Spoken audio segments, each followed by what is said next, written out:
Though, here's what nobody seems to want to talk about. Meghan Markle has a pattern, and it's not just about ghosting her dad or ditching royal duties. It's deeper than that. It's the way she burns through relationships the second they stop being useful. And now it looks like her two biggest Hollywood connections, Tyler Perry and Jessica, have found themselves on opposite ends of her loyalty scale. Let's rewind for a second. Jessica Mulroney wasn't just a stylist. She wasn't some casual friend Meghan used to grab lunch with on Saturdays. This was her ride or die, the woman who dressed her, who stood beside her when she was prepping for the spotlight. Jessica was in Meghan's inner circle, front and center. Her daughter Ivy was even in the royal wedding alongside Princess Charlotte. That's how close they were.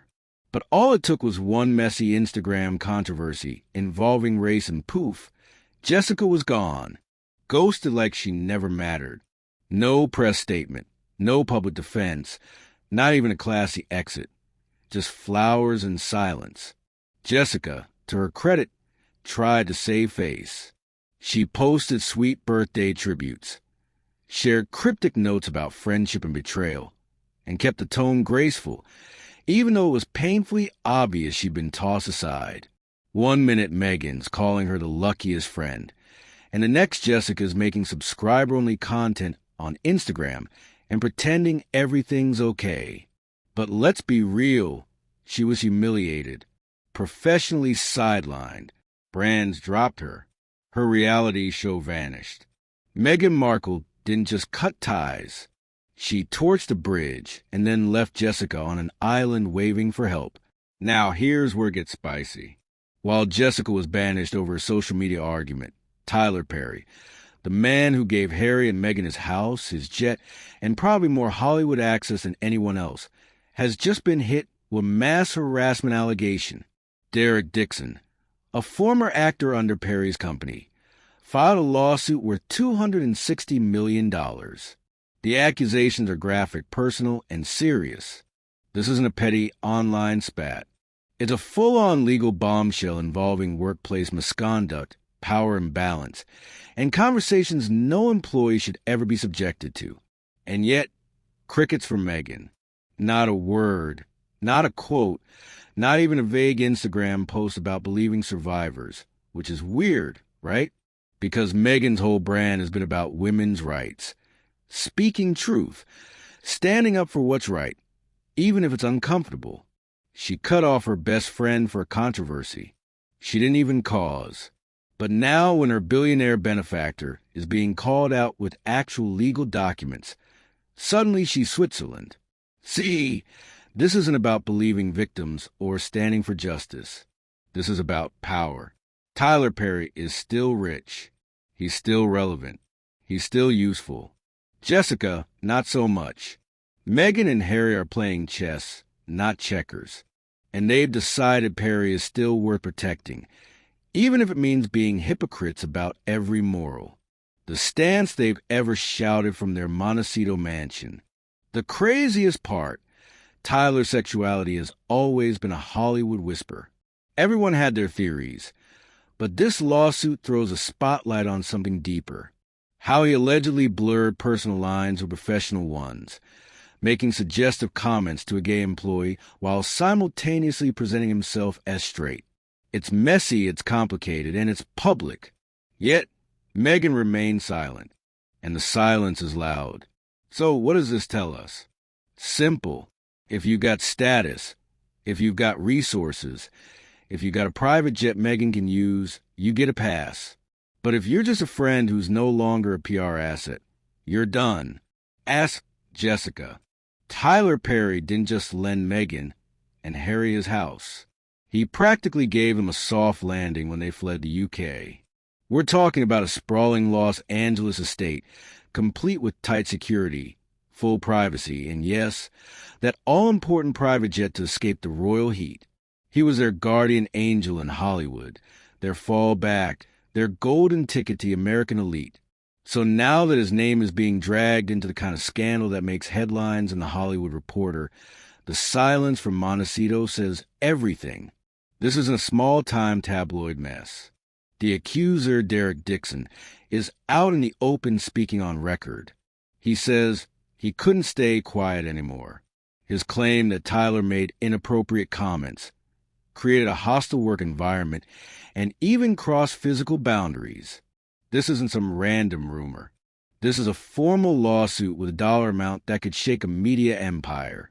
And let's be honest, when someone files a $260 million claim, they're either telling the truth or ready to burn everything down trying to be heard. Dixon's story gets deeper. He didn't even know Perry was into men at the time. He just wanted to work, to act, to build something. What he allegedly got instead was pressure, confusion, and unwanted advances from the man who controlled his career. A man who at that time was still publicly presenting himself as straight, even denying rumors with lines like, "If you think I'm gay, send your girlfriend over." That's not just denial. That's a deflection soaked in ego. Meanwhile, Meghan and Harry have made careers out of calling out mistreatment, racism, press harassment, emotional trauma. They demanded accountability from the royal family. They pushed Netflix to tell their truth.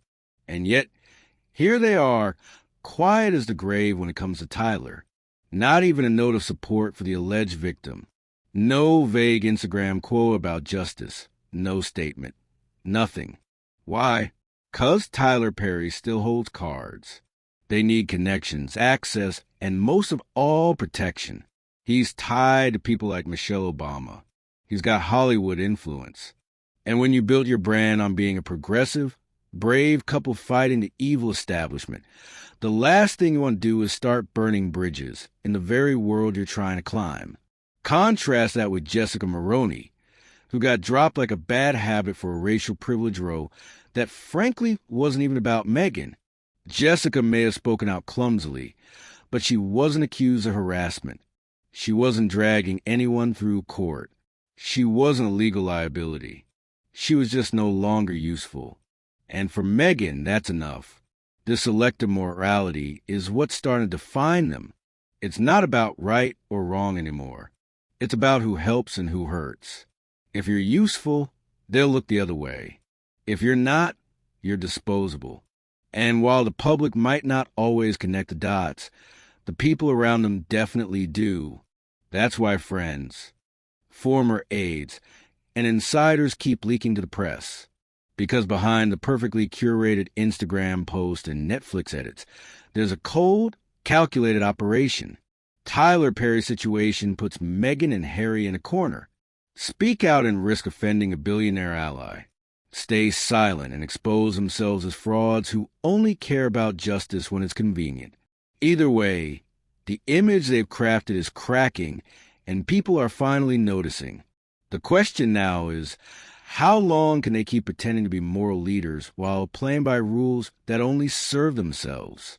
Jessica once helped Meghan craft the image she now sells to the world. Stylish, polished, admired. She was a quiet architect behind those sleek looks and red carpet-ready vibes. But fashion tips and bridal party favors couldn't save her when controversy hit. Meghan cut her loose without a second thought, like flipping a switch. And now Jessica's out here trying to rebuild, still attending charity events, teasing a reality show comeback and focusing on her kids. But there's a sadness to it.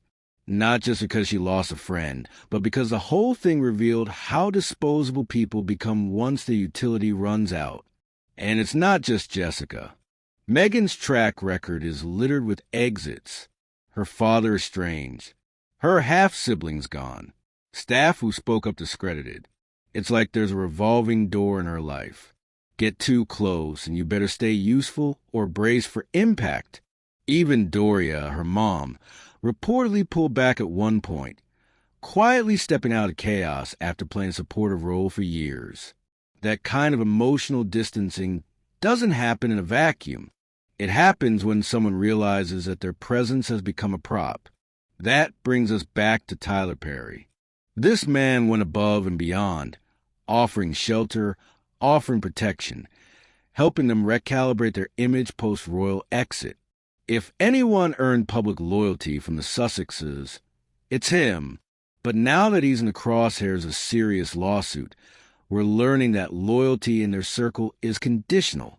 The very values they claim to stand for, believing victims, speaking truth to power, suddenly seem flexible, negotiable, quiet. And it's not like they're unaware of the optics. Harry and Meghan have a media team. They have crisis managers.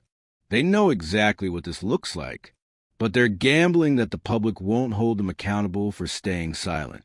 Maybe they think the goodwill from their Netflix series or the sympathy from past attacks will shield them. Maybe they think the story will fade. But people are watching, and they're starting to connect the dots. It's not just about Tyler or Jessica. It's about a pattern.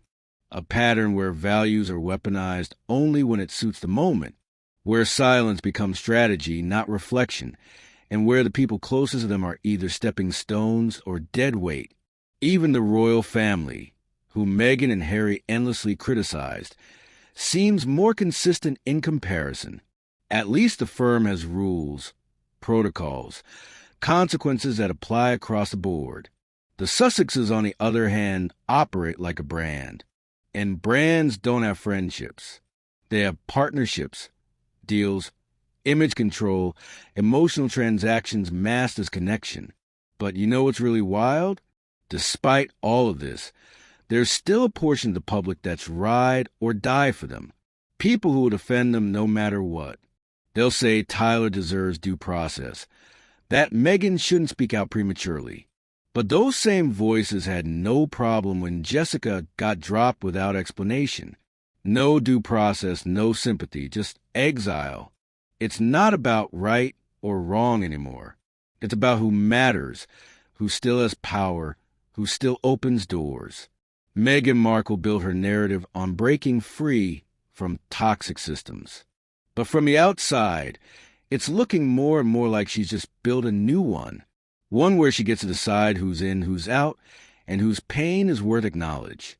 So, while Jessica quietly rebuilds and Tyler waits for his day in court, Meghan stays in the shadows calculating, watching, choosing. And for all the talk of truth and empowerment, that silence might be the loudest statement she's ever made.